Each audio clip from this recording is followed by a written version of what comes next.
সম্মানিত দর্শক, আসসালামু আলাইকুম। আশা করি আল্লাহ তাআলার অশেষ রহমতে সকলে খুব ভালো আছেন।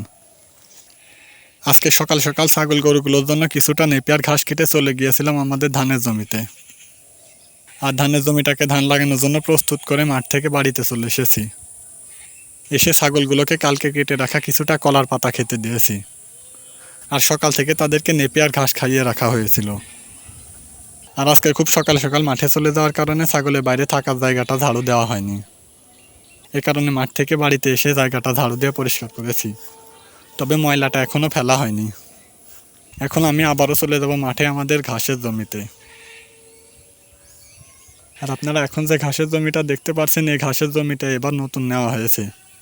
আর বেশ কিছুটা ঘাস লাগানো হয়েছে এবং কিছুটা এখনও বাকি আছে। আর এই ঘাসের জমি থেকেই নিচের দেশীয় ঘাস ও আগাছাগুলো পরিষ্কার করে বাড়িতে নিয়ে যাচ্ছি। গতকালকে একটানা 7 মাস পরে নতুন একটা ভিডিও আপলোড করেছিলাম।